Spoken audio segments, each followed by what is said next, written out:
எல்லாருக்கும் வணக்கம். Welcome to Roman மேல் யூடியூப் சேனல்.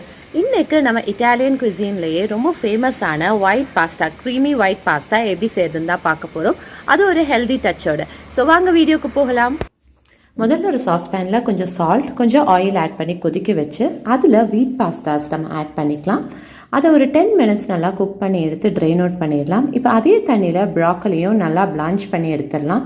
இப்போ ஒரு பேனில் butter, soft garlic, soft onion, Blanche பண்ணி வச்ச ப்ராக்கலி கூடவே கொஞ்சம் கேஷ்யூநட்ஸ் ஆட் பண்ணி நல்லா சாட் பண்ணிடலாம். இது ஆறின உடனே ஒரு மிக்சி ஜாரில் அரைச்சி எடுத்துடலாம். இப்படி சாஸ் மாதிரி கிடச்சிரும். கொஞ்சம் தண்ணி ஊற்றி நம்ம குக் பண்ணி வச்ச பாஸ்தாஸையும் ஆட் பண்ணி கொஞ்சம் சில்லி ஃப்ளேக்ஸ், கொஞ்சம் பெப்பர் பவுடர், அதே மாதிரி ஆரிகானோ, இது எல்லாத்தையும் நம்ம ஆட் பண்ணி மிக்ஸ் பண்ணிடலாம். நம்மளுடைய ஒயிட் பாஸ்தா ரெடி ஆகிடுச்சு. இப்போ ஃபைனல் டச்சாக கொஞ்சம் கிரேட்டட் சீஸை அதில் ஆட் பண்ணி நம்ம சர்வ் பண்ணிடலாம். சூப்பரான பாஸ்தா ரெடி ஆகிடுச்சு.